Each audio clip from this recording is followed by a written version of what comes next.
Welcome to Cosmic Comics, Games and Collectibles, your zen of geekism. We carry comics old and new, magazines, toys, games like Pokemon, Magic, D&D. Want Godzilla, Ultraman, Star Trek, Ninja Turtles, Funko Pops? You'll find it all here. Shop our Cosmic Sound Room and pick up a record or two. Enjoy our Comic Coffee Lounge with a cup of Sasquatch coffee while geeking out over a super cool movie on our big screen. Cosmic Comic, Games and Collectibles. Superman loves us, and so will you.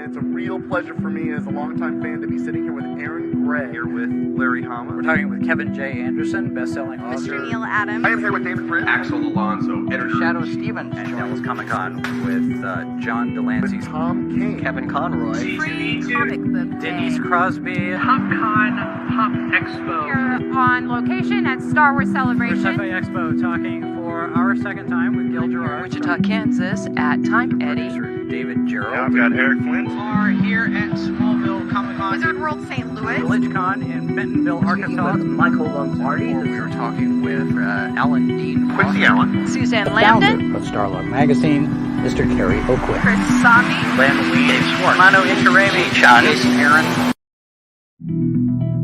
This is Sci-Fi for Me, your portal to the science fiction multiverse.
Ladies and gentlemen, Mr. James D. Lee.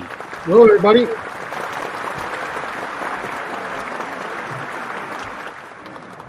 Welcome to the show. Though you're no stranger here, you're a regular guest on our what used to be every other Sunday, and now it's like whenever I feel like it's Sunday, because I got old, and as I screw it, do it when I want to. But it's good to have you on one of our regular Monday through Thursday podcasts where we talk with creators. You've been at this quite a while now. I mean, how long have you been working on this particular project? I'm talking about the Stines in Toto. Since 2019. Okay, so that's a hot minute. Yes. So far we've had successful 3 novels successfully launched. When the trailer was made, we had sales of 25,000. Now sales are over 40,000. That's appreciable growth. I mean, yeah, that's what you want to see. Yeah, when book 3 launched, it pushed me to number 13 in the horror genre. It exploded. All the sales went to the roof, so I'm very happy with that. Now, what do you attribute that to? I mean, how did you make that happen? Well, I mean, I did a lot of extensive advertising. I went out and did a lot of advertising. I bought ads. I'll be honest with you. I bought ads in Scream magazine. So I bought ads on comic books like Alterna and stuff like that. So I got, I really hammered home what I was doing, and I got, good niche. It was a good niche. I found the right month to launch, which was August, September for horror. And, there was no other vampire books coming out until, sadly, Anne Rice passed away. So it was the only one out there. So, I mean, people took it and they loved it and they ran with it. All right. Well, good. I mean, maybe that's what people got to do is start advertising on more than just these kind of shows. Get out there and do the old school physical print medium. Because when you said you advertised in Scream magazine, I assume that was print, not their online version. Both. It was both. I bought it. Okay. I bought an ad for both. But they still have like over 200,000 people that buy their magazine. So they read that's a lot of European sales too. So I mean, I got sales in Europe, Australia. I mean, I got it everywhere, not just here in the United States. So I was real lucky with that too. Well, you got an active chat here for you tonight. Mike Walters, our friend, has popped in to like and share it. So appreciate that, Mike. Glad you did that. Captain Finity is here. He was on live last night. I try to check his streams out whenever I can. Jimmy Reyes Art. Hola, amigos. Glad you're here. Also, Jonathan. Oh, I'm gonna screw this up, but I'm gonna go for it anyway so you can make fun of me. Russ and Yol. See, I just laugh at me. And I apologize, Jonathan, if I didn't get it right. Woody's here. Buenos. Stop that. That's not nice. But yeah, it's a full chat. Yeah, even our buddy Heroinberg is out here pitching this, and he's got the link out there to the Indiegogo for something completely different from all the stuff you've been doing. Because this is new. Back in 1994, I was in the comic book business. I was teamed up with the great Kelsey Shannon. We started out together, but we separated, and I got out around 97, and I went off to Japan for a while. So I got completely out of comic books and everything like that until probably 3 years ago when I ran into everybody at Comicsgate and ran into everybody like Ryan Wynn. Ryan Wynn taught me to pick up the pencil again after I had broke my hand to recover. And everything just fell right back in place. And so with the novels going so well, I was like, okay, let's do a graphic novel. And I had a perfect story for it. I had everything lined up for it. I was like, I can run with it. I mean, I can run with it really good. And it ties in with the novels. Okay, so to set the stage for the people who might not understand why we're talking about a comic book like it's something new, the Stines has been 3 prose novels that you've been working on, yes. 1, 2, and 3, and they've been getting released in Barnes and Nobles, in your standard book marketing chains. Yeah, Amazon, they're everywhere. Yeah, they're everywhere. What happened was 2018, I lost my mother, and in 2019, because of depression and my doctor suggesting it to get me out of it, I should start writing something. And out of that came the Stines, the entire Stines. And what really set it off was back in '99, I had drawn a picture of this vampire just for the heck of it. And I think at the time, it was probably the best drawing I ever did in my life. And so I had pulled that out looking at some old papers that I had, artwork that I had from back then. And I was like, I can do something with him. I can do something with him. I didn't have a name for him or anything like that. And so I started working on this story called The Stines. It was kind of a takeoff of Frankenstein. So I went with the Stines, and then that's when Von Stein came in, making it more of the Germanic name. And so when I got him put together, I really wanted to do something different than Dracula with him. And I came up with a good idea for him, good story for him that takes place in the 1500s, and that would lead into what became the novels. And the novels, really, he's more of a background character in the novels. He's the patriarch, he's the rock of the family and everything. But the novels dictate more to a girl named Mary Jade Von Stein. It's her story. And it's set in modern times, and what she has to go through in her life when she loses her parents at a young age and has to recover by living with her distant relatives who are vampires, werewolves, and undead, and trying to survive that, plus the people who assassinated her parents wanting her dead. So that's the whole story of the novels, is dealing with all that situation. It sounds like a more serious take on the Munsters with Marianne being Marilyn. It's a much more darker, deadly take compared to the Munsters. It's very dark. Lots of people get killed. When you have a werewolf get into a fight, when I wrote the fight, it was, completely, the werewolf shreds somebody, bites their faces off, rips them apart. My werewolves do not become mindless brutes. They are very smart. They keep their mentality. They keep their human minds. So when they go into fighting, they use tactics. They don't play games. And so even with the vampires, everything set for this was much more darker. There's nothing, the only thing comparably to the Munsters is you have vampires, werewolves, and undead. That's it. Yeah. And a human girl. And a human girl. But it's not set in the United States, it's in Europe. It's set, in a dark, with people getting killed and everything. And there's a lot more characters involved. You have the Count's wife. You have all these other vampires. You have all these other werewolves. You have all these assassins, all wrapped into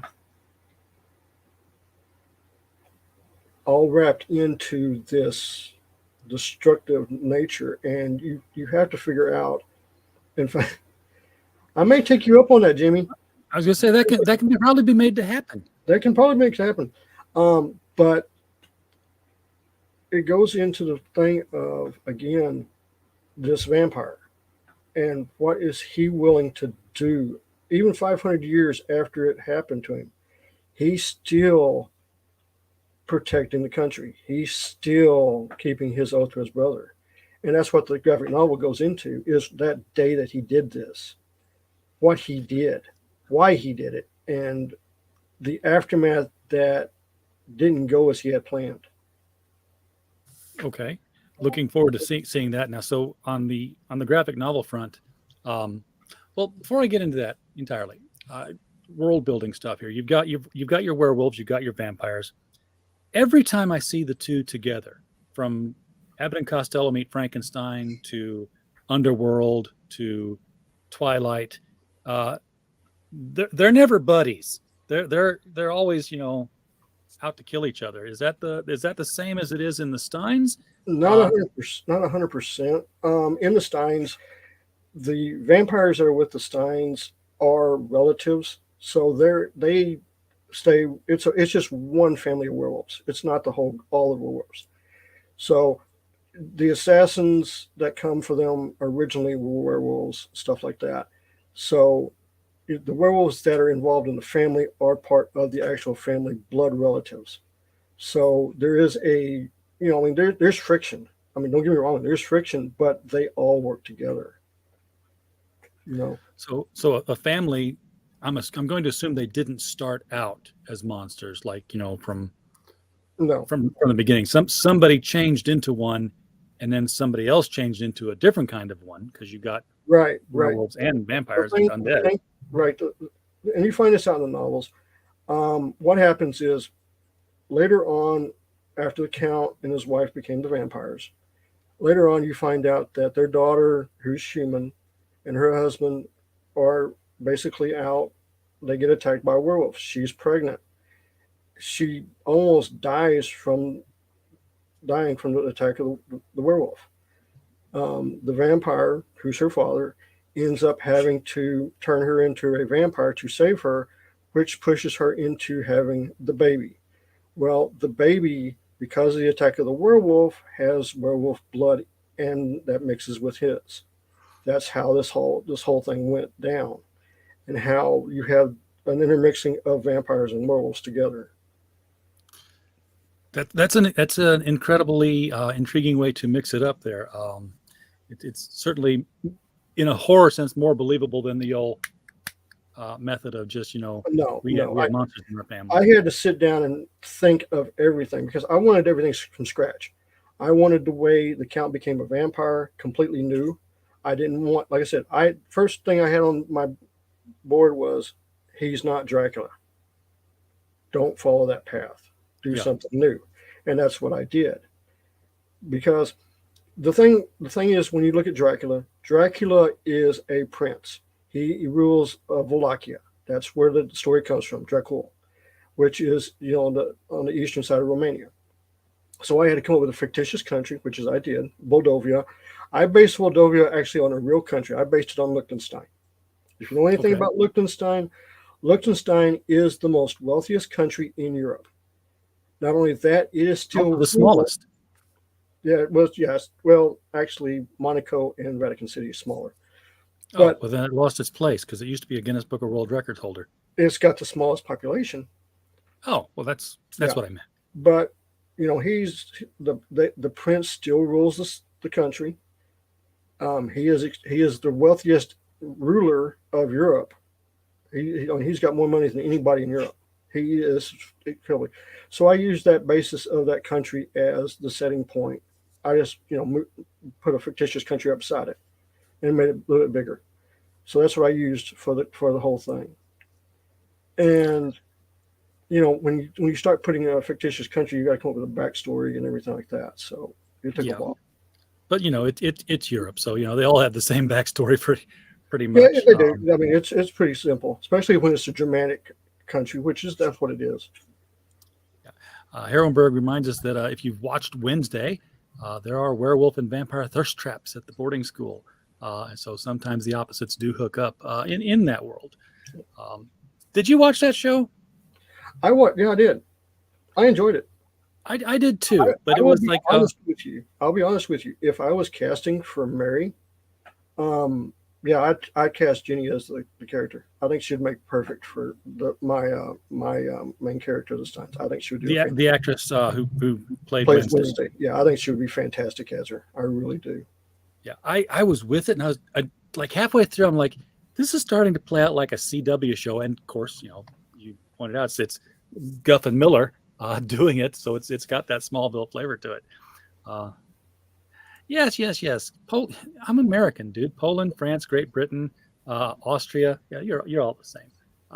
Okay, all those Eastern European. Well, countries. I mean, if you go back and actually look back in history between the Austrian and the Germanic empires and the Holy Roman Empire, everything at one point was part of the Holy Roman Empire that was ruled. Back then, I had to actually go back that far to figure out what I was doing when it came to putting this thing together. So, because there was a lot of stuff I had to work on, which surprisingly made this more an intense story. So, especially on the novels, which is really good. And like I said, now with the graphic novel, I can use the Khazars, the Ottoman invasion of the 1500s, which is what I use in the book. This pushes the narrative of what happened to the Count. Again, the Count Vladislav Vicious von Kampfen. Yes, I can actually say his name. So, I can actually say it. Yeah. So his story is not Dracula. His story is, if you know anything about rulers and ruling families, it's either the prince or a king rules. His younger brother is always a duke or a count. In this case, the count is the younger brother to the Prince von Stein. And at this point, what happens is they go to face the Khazars. The problem is when they fight and everything, his brother falls. As his brother is dying, he makes a holy blood oath that he will defend the kingdom and the family. Not his family, his brother's family, which is a very serious oath. This is, I mean, he could take the crown. He could take the kingdom. He could take everything the minute his brother dies.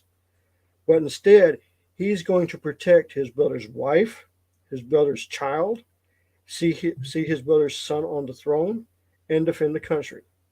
That's the oath he made. And while he did that, and while his brother dies and everything, he gets cut down in the back by an assassin. It'd be hard to keep that oath now. This is in the novel. And as he is crying, and as he's sitting there dying, everything stops. This is where the deal comes in. This is where he becomes the vampire. Because anytime you take power, there's a trade-off. Right. Anytime you take great power, there's a trade-off. And he without even thinking about it, he takes the damnation. And he goes to try to save the country. I'm not going to tell you what happens because that's the graphic novel. And that's what you have to read the graphic novel to find out exactly what happens with him and his family as they go through this. So you've got some pages ready for this. When are you going to be ready to launch it? I'm looking at launching on February 1st. Okay, that's just around the corner. Can you want to show people what you've got? Yes. Now I'm gonna go through some things. So you drive it. Yep, hold on I'll just put it up and you do the driving. Okay. So what we're doing for pre-sign up. Questions though. We have some questions. First of all, we have some rebuttal. Captain Finch says the Holy Roman Empire was neither Holy Roman nor an empire and was smaller than Germany. Sounds like a historical debate. I'm not the guy. I'm not going to get into it, but I do agree with you. Herwenberg's asking who they thought. Was it the Cossacks, the Khazars? He couldn't understand the word you said there. Okay, the Khazars were a mercenary group by the Ottoman Empire. So it's basically the Ottoman Empire. Okay? This is when the Ottomans invaded. This is when you have the Ottomans invading Southern Europe. They make it all the way to Vienna. Okay, that's how big this invasion was at the time. And this is where you have the great fight at Vienna, which has got the largest cavalry charge ever in the history of mankind, take place to save Vienna. So this is around that time period. So this is that. So what we're doing is on the campaign. If you sign up now, before launch, link below. Okay, right down there. You're going to be able to get this cover. Okay, this cover. Yes, it's my artwork, so yes, I did draw it, so nobody can get in trouble. But this cover, it is at coloring right now. It will only be available to the pre-signups. Okay, so if you want this cover, you got to sign up now. So go over to Indiegogo. Just put your email in. That's it. That's it. When we launch, when we launch, you'll get a special link, and you'll be able to go buy this cover. So this cover is available, and I'm going to show you. I know I saw it. Yeah, so, she's thrusting it out there. Well, actually, he's pulling her back and away. That's why she's like that. So, because you can see his arm grabbing hers. So, and here's the other two covers that'll be available. Go over here to it. Okay. So this is cover one. As you can see, it's fully colored. This is cover one that you'll be able to get. This is the count in all of his glory.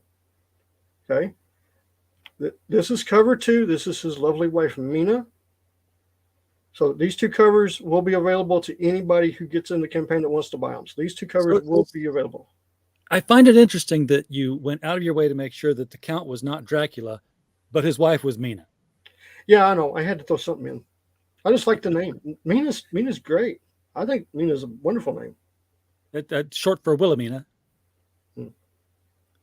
And Well, of course, her middle name's Mina Harker was in the Dracula novels. Yeah, well, she's got a middle name of Annette, so I actually put more than one name for her, so it's not just like Mina. There's one of those things. So if you get book 2 in the back, you actually see her full name spelt out. So, but she is actually the younger daughter to a nobleman named Valmar.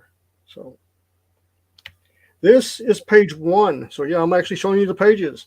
This is page 1. This is the moment he wakes up as the vampire. Okay. Yeah, he's a buff guy. Yeah, he's a big guy, as he is. So this is the battlefield. This is page 2 and 3. This is him recovering, finding out exactly what the deal was. You're going to see even in the novels, there is a cat that runs around. This cat, which is this cat right here, yes, it's a 500-year-old cat, is a solid black cat with white paws. This is an avatar, basically, for the god of death. Okay, this is the character that he made a deal with. This is the character that turned him into the vampire. Yes. Okay, so it's not his familiar. Yeah, it's not his familiar. But like I said, it runs through the entire story of the Stines. You'll see the cat all the way through the book.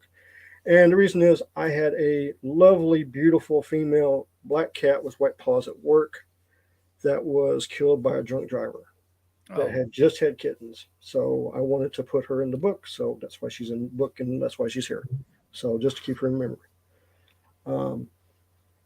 And then, of course, as he's recovering, his face is recovering from the damage, his body's recovering, and finally he stands up. This is page 3 and 4. As you can see, it is going to be a beautifully wide shot where you actually see him in his glory. He is built like a brick, of course, because I wanted that hero. I wanted you to have this hero that was unfazing, that was loyal, that was honor, that was willing to sacrifice everything he's got, everything, to save his people, to save his country. And remember, it's not his country, it's his brother's. He's doing this for his brother. He's doing all this for his brother. I mean, you talk about self-sacrifice. He's throwing everything away to save the kingdom of his brother, not even his kingdom. I mean, we don't even have men like this today. I mean, this guy is the holy soldier that's cursed, basically. But isn't it his kingdom in the novels when we get to the modern day? No, he is this. If you read, he is the caretaker. Okay. And it's actually his son-in-law who is the caretaker, the Baron. That's the Baron caretaker. von Stines, his son-in-law. Okay, I see where it's at now.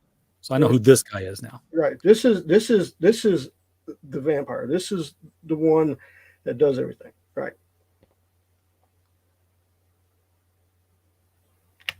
And then this is the next 2 pages. This is 5 and 6. This is 6 and 7. I'm sorry, 6 and 7. And this is, of course, he's on the horse. He's trying to get back into to the capital of town.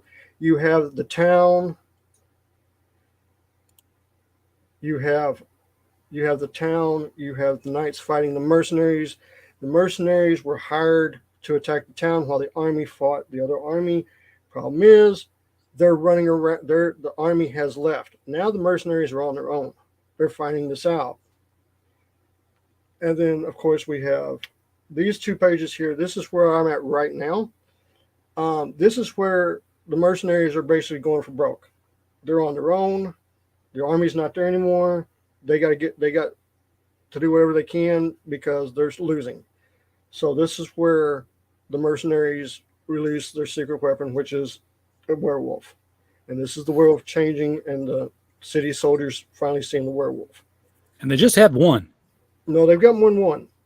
More than one. Okay. They've got one. They've got a pack. They've actually got 5 involved here. And as we go on in the story, you'll see exactly what happens in town, and you're going to find out if the Count makes it back in time, if the city's defenses hold, the whole thing. And you'll also see the aftermath. What happens after all this?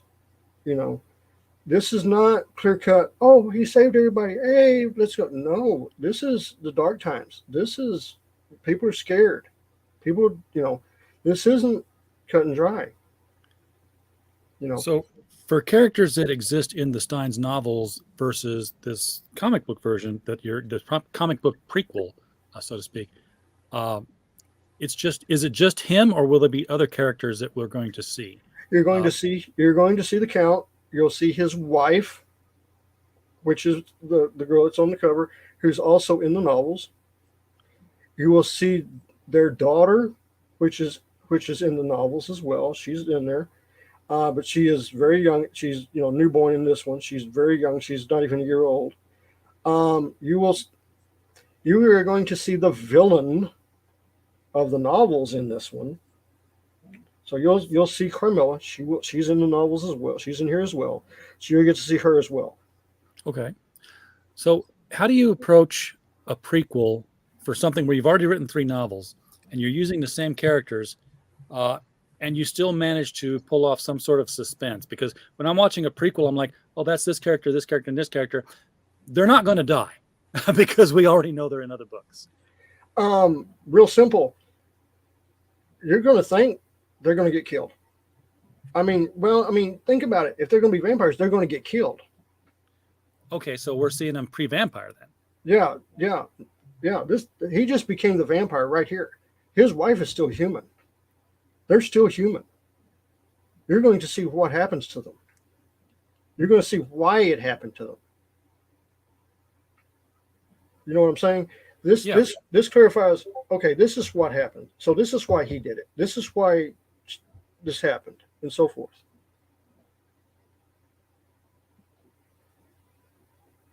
We've kicked off an entire Eastern European historical discussion in the chat. Hey, this is fictional. I can play with this. Yeah, I don't have to be 100% correct on a fiction.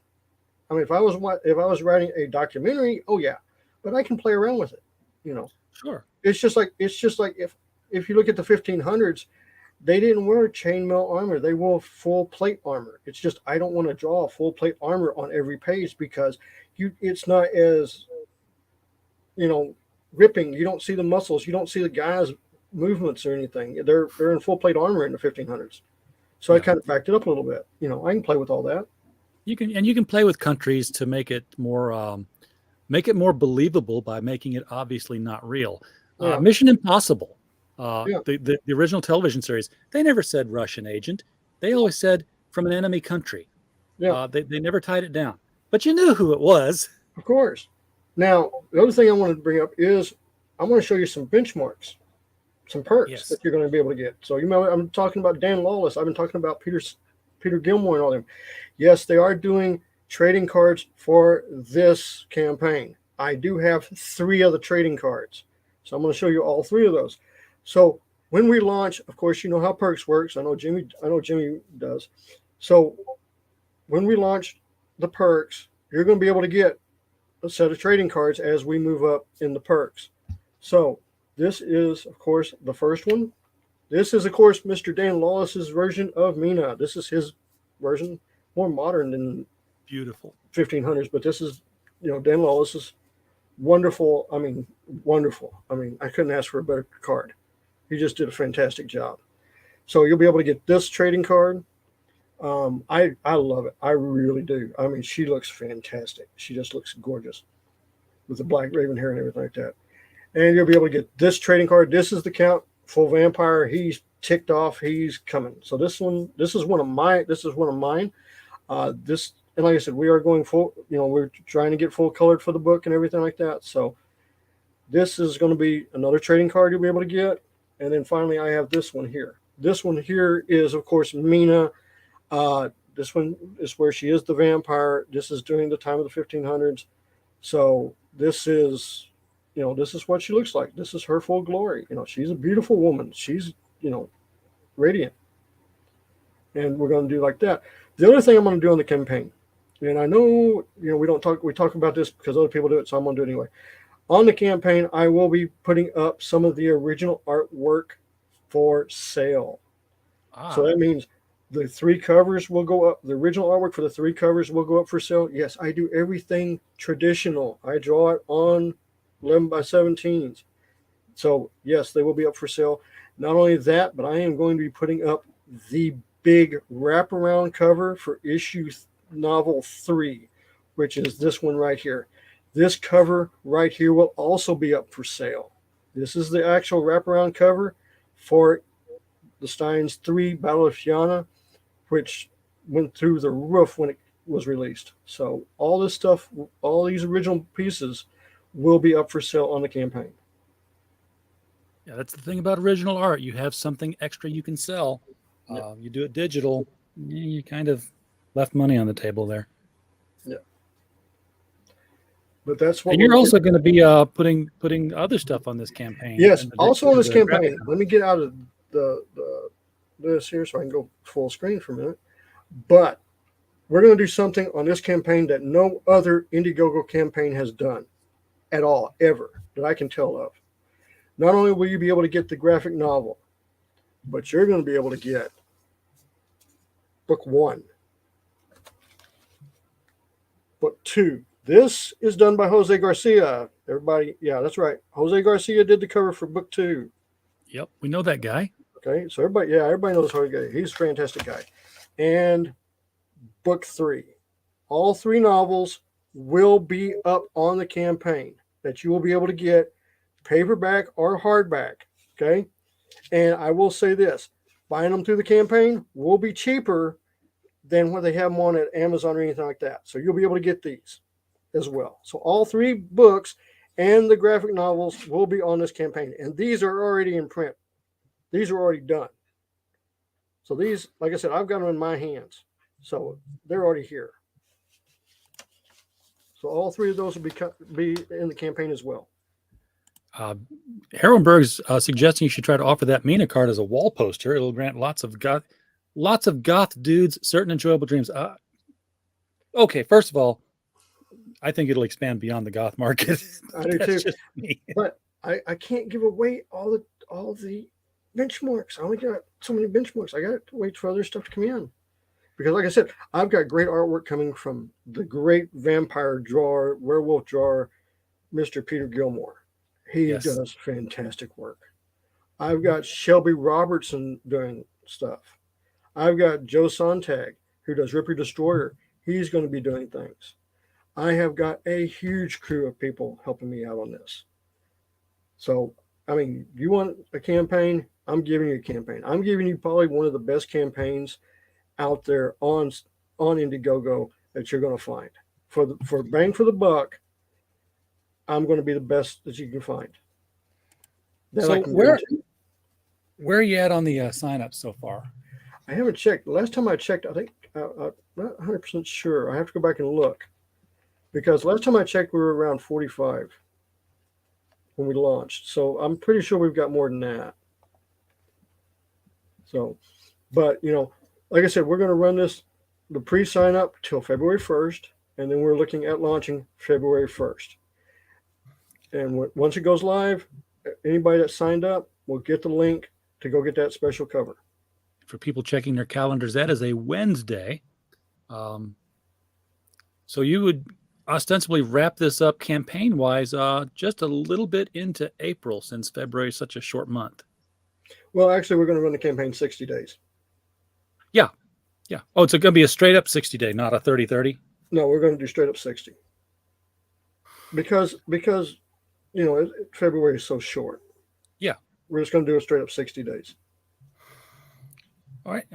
Mike Walters is reminding us that when we're done here, everybody at the top of the hour can pop over to the mic stand for his niche news Monday through Thursday, and then the comic book historic retrospective on Fridays, which this is not, but definitely check out the show.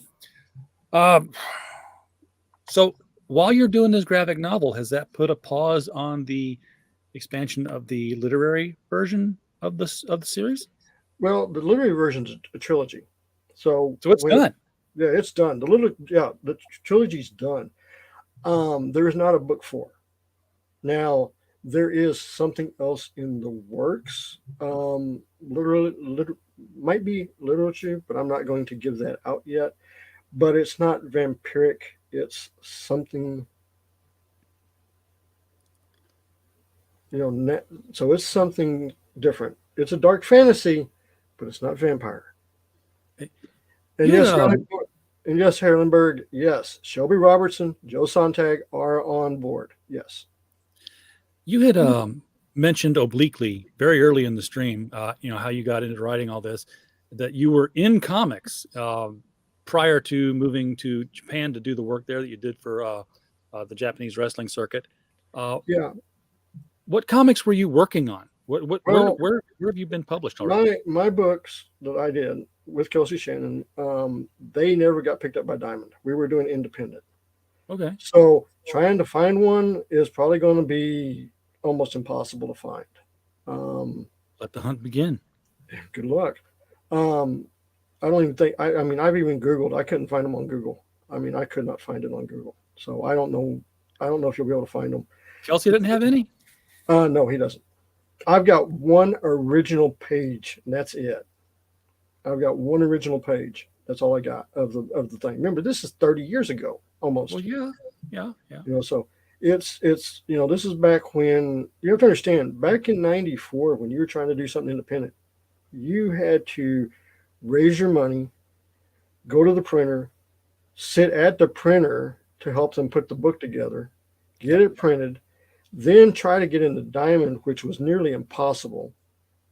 And then once, even if we got into Diamond, you still had to promote to the stores, which that was nearly impossible. And in the end, you got stuck with the books driving around to comic book conventions. And believe me, when you're in a black little cabriolet and it's myself and Kelsey Shannon and books in the back driving down the road, it's one of those things. We sat across, I know we sat across from, at the time it was Chaos Comics, which is, of course, Brian Polito, Stephen Hughes, and all of them, several shows. We did one where we sat across from Michael Turner, Rob Liefeld. So we've sat across from people and stuff like that. But we had to sell it at conventions. We couldn't get it into any stores. We couldn't get it anywhere. So it was real heartbreaking. And then Kelsey took off and went to work for the Ortiz brothers, who did the book Arachnus. If you've never seen that book, that is a phenomenal book. I wish they'd bring it back and Indiegogo it, because that thing would sell like $1 million. They could redo it as an omnibus and it'd be fantastic. It was a great book back then. It's just they had bad choices of publishers. And then, of course, he went on to DC and everything like that. And, I went and did T-shirts for rock bands and wrestlers. So. Yep. But you still didn't tell us the title of the comic. The title of the comic was The Son of Bastet. And if you can find it, good luck. Okay. Because, like I said, it never got into Diamond. So Bastet. Bastet, yeah. So you may never find it. I'm sure I haven't found it yet. But did you have an imprint that you ran it under? We ran under a company called Power Comics, but it didn't last long. That's interesting, because Austin Huff is running things under Power Comics right now. So that was the imprint continues with a different person. Yeah. So, but like I said, it didn't go very well. We were young, stupid, and one of those things. That was back when being young, no money, and wanting to do comics is not a great idea. No, but at the same time, it was indie. So if you wanted to do a comic, you just did it. Well, yeah, I mean, you really did. The problem, and this is the problem that I had, and I'll explain. My birth name is not James; it's Jim. And when I'm trying to do comic books, going by my birth name, that's like nope, we can't hire you because there's already a Jim Lee. Yep. So that's like the Screen Actors Guild. They have to give you another name. And that at that point, I did the T-shirts, and Japan came back as James. So it was one of those things. But you did meet Jim Lee, I believe. You tell the story where I met Jim Lee in 1988, and Jim Lee for about 35 minutes gave me a one-on-one on body anatomy, because he wasn't big at the time. He was doing Alpha Flight, and real nice guy. He was a real nice guy back then. Really nice guy. I really, took a lot. I still have the little drawings he did. I mean, they're stick figures with the anatomies on how to do the spine and how to do the chest and stuff like that, and how to do everything and critique things. And that's what I fed on. So it's like one of those things. Oh, so yeah, that's a valuable lesson. It's like taking a master class. And now he does it on Twitch. Has it changed any? Nope, still the same stuff. Still, yeah, I'm serious. I sat there and watched one of his videos a couple of weeks ago, and I was like, "That's this." I'm looking at the pieces of paper I've got, and I go, "Yep, same lines, same everything." I've tried those things before. The whole 5 steps to drawing Superman, and it's like the ovals and the squares, and then rough outlines, and then it's like there's always that bit between the second to the last and the last panel where like then just add in some details. I'm like, screw you. Yeah. You just went from a tinker toy to a But if you Superman. ever watch him actually draw, he takes a line and just goes. He does not play around. He just goes. Same thing with Michael Turner. If you ever got to watch Michael Turner draws, he just takes a line and goes. He doesn't do the circles or the boxes or anything like that. He just goes. I got to watch Tom Batchick do that.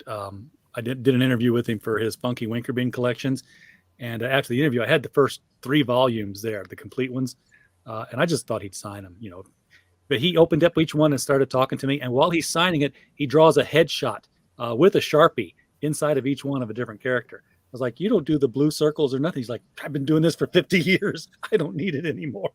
No, Herrenberg, I'm not. I can explain that too. Jim Lee is. You're not the guy who's been phoning it in. Jim Lee is Korean. That's where his last name comes from. Like my last name Lee comes from the Normans that invaded England back in the 1200s. So that's where that Lee comes from. So and DC would be a far more interesting company right now if a different Jim Lee was in charge of it. Well, actually, I am one of the Warner Brothers investors, so I can. Yes, so you get some inside scoops on stuff, and sometimes you can tell. I can yell and scream, and actually, they kind of get scared when I start screaming and yelling, which I have been screaming and yelling about some of their stupidity. But I will say this: I do support Zaslav. I do support that Warner Brothers needs to be a complete clean house. I do not. I think they've got a PR problem they got to fix. And when it comes to the comic book company, it would take me 6 hours to explain what I would do. So I'm not going to go through that mess. Understood. But supporting Zaslav and his decisions and being a fan of DC Comics, what is your gut reaction to James Gunn letting go of Henry Cavill? Truthfully, I think that was a big mistake. And I've said it was a big mistake. What I have said about the DC universe, and I'll make it clear, the DC universe is not toxic. It's a complete cluster disaster mess. It's been a mess for years. They need to go in and clean it up. That means a complete clean slate. I do not want to get involved with Zack Snyder because of what he pulled a couple of years ago with that little stunt he pulled and trashed the fans. So as far as I'm concerned, I don't ever want to see him in a Warner Brothers anything. You're talking about the live stream where they he took the charity and then he trashed the charity. Yeah. So I don't want to have anything to do with him. I can't stand him. The problem they have right now is they're not saying anything. They need to have a PR person come in to fix the bleeding, and that's what's bleeding right now is that. Unlike Disney, who tried to hide everything, Warner Brothers is coming out, especially financially wise, coming out and saying what it is. I knew when they came in and they took it over, I knew how much debt they were involved. I saw the actual numbers. And those numbers to me were astronomical. I was like, how can you run a company like this? And Discovery, when they came in and took over, they knew what they were getting into. They actually had no debt when they took over WB. WB had all the debt. They took it with the debt. That was the deal. And basically what happened when the stock went down is when I invested, and then when my friends got out, I bought their stock. So I wouldn't say a major hostile takeover for stock, but I got a pretty good chunk of the stock. So I own a pretty good chunk. They're I don't, I really don't not doing a great job PR wise. I mean, no. I've Well, been Gunn is a director producer. He's not a PR person, right. and they need a PR person to come out and explain. This is what I would say. We're working on Superman. We're working on Batman. We're working on Wonder Woman. We're working on Justice League. We're working on Justice Society. Please trust us. We're really listening to the fans. As for Henry Cavill, we have him on retainer for Yeah, a they role. said that they might do something with him in the future. Yeah, with a role. It's just we have to look at our planning for 15 years. And Yeah. please remember, it's been 13 years since Cavill played Superman. This is true.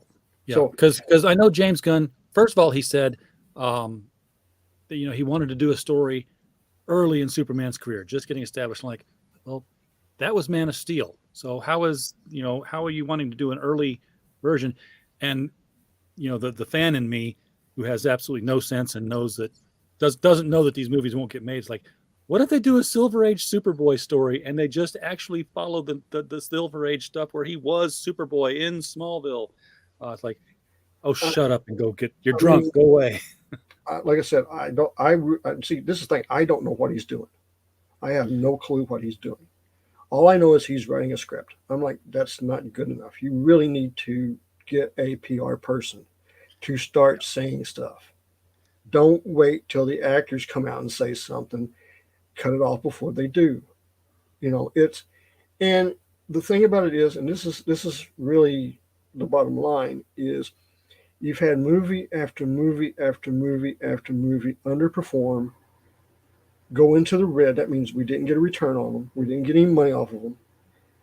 And we have to stop and refocus. But that doesn't mean run out and throw out the Flash or the Blue Beetle or whatever these movies are. You got to fix it. Yeah. I mean, it's easy to take a hit now to recover to where in the long run we're making a profit, but the bleeding's got to stop. And I mean, yes, Warner Brothers is bleeding money. Nothing like Disney. Oh my God, Disney. I can tell you right now, Disney is looking at a major layoffs coming after the first, major restructuring, just total major.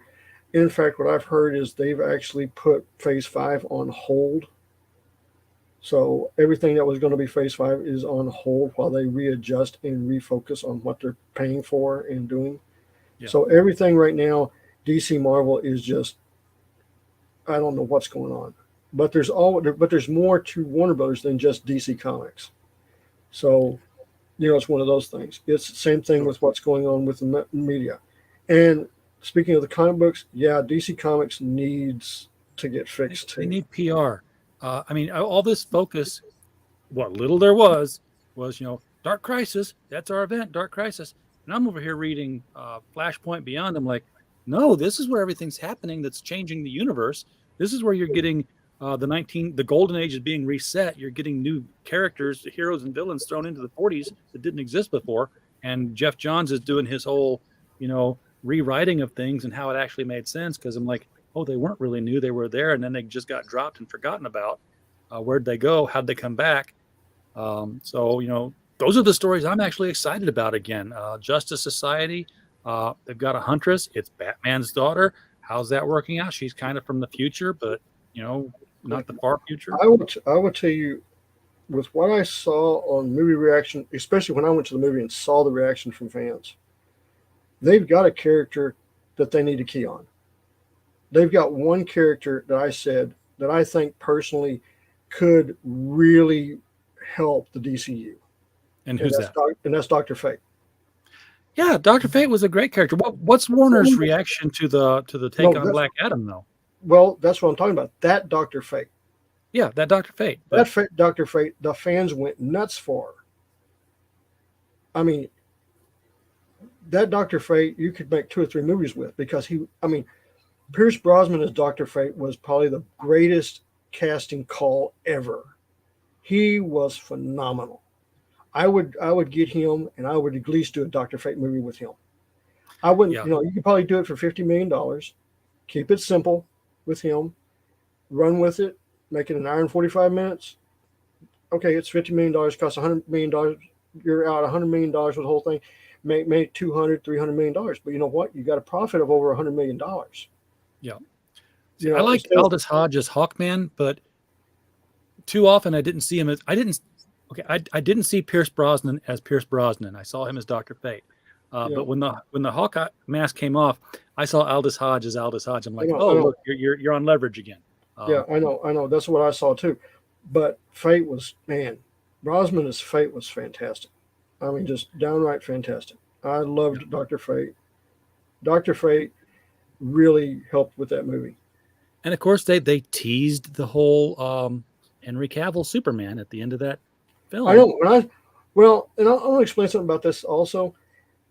Hamada had written Cavill out. He was already done and gone.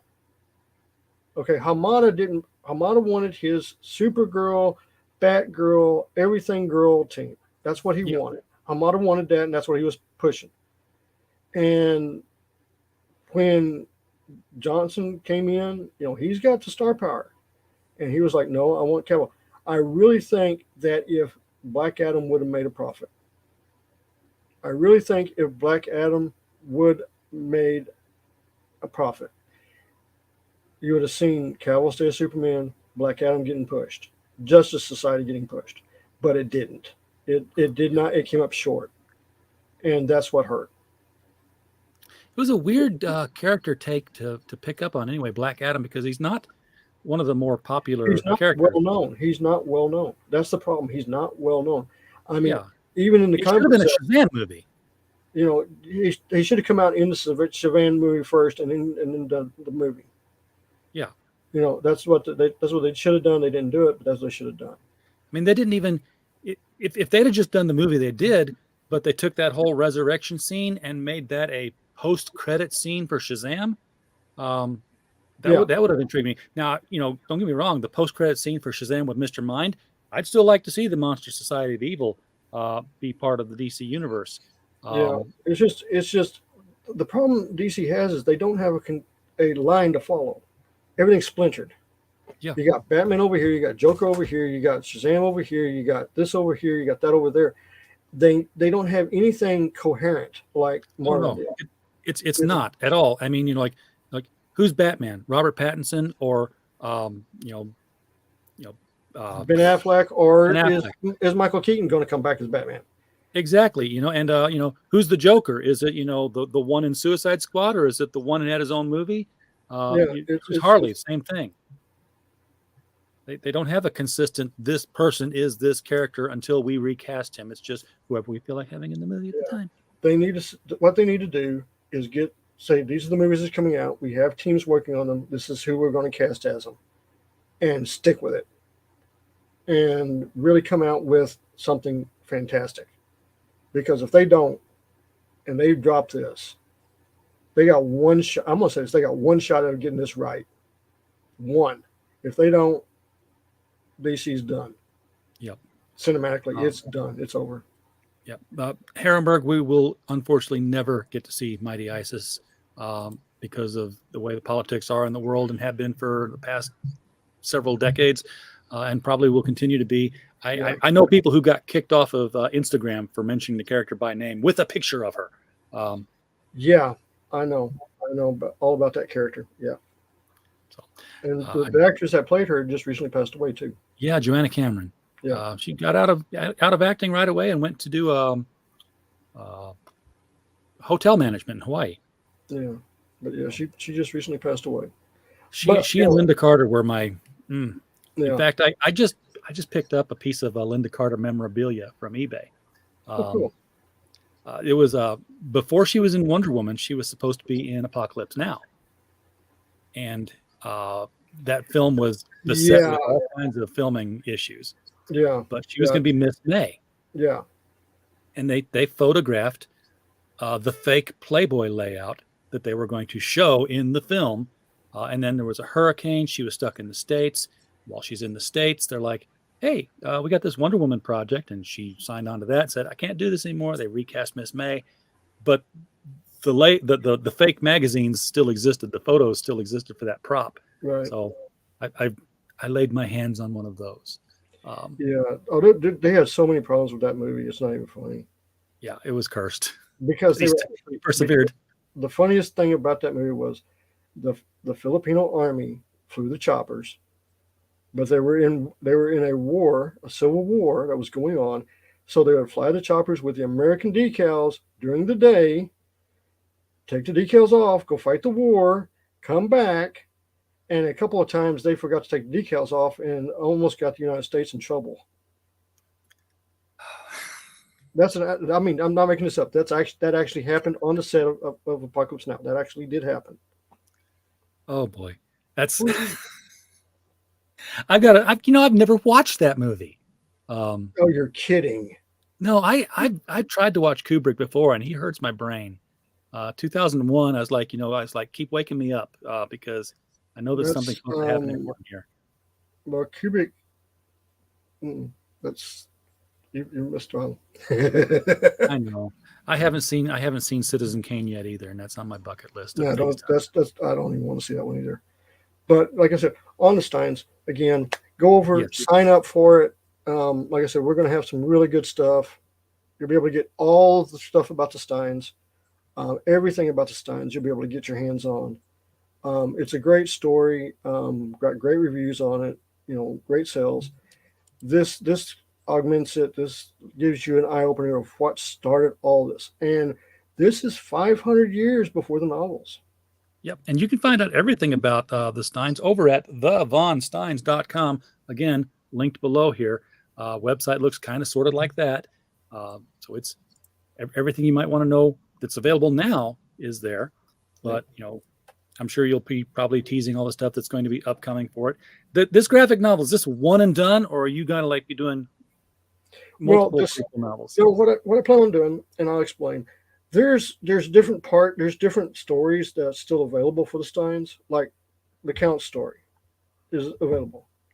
But there's also a story of Mary's father when he was in the army, when he was in the Gulf War, when he found out the truth about the family, when he found out about the vampires, when he met his wife.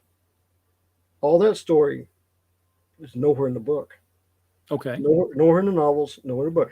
The only thing you know is that the sheriff and Mary's father have been best friends since childhood. They both served in the army during the Gulf War, and that's all you know.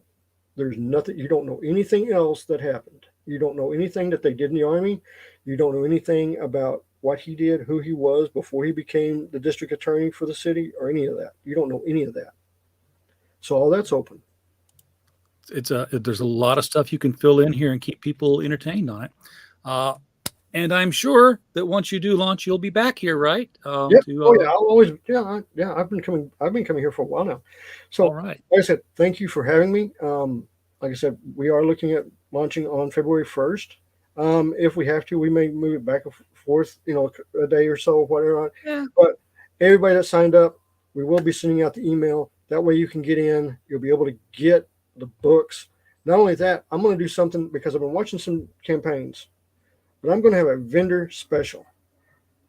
Okay, a vendor special. What that is in this, because I've been watching the vendor specials that we've been having on other campaigns, and as an author and as somebody who actually knows what vendors need to be successful, for a vendor, you are going to be able to get a discount, but you have to order a special package.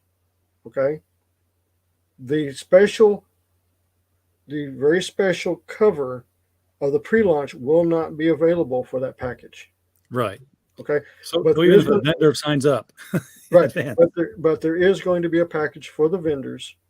You will need to have a vendor information and stuff like that while you sign up to actually order it. But it will be basically you're going to end up getting 10 issues of both covers for a much discounted rate. That way you can resell them at your stores.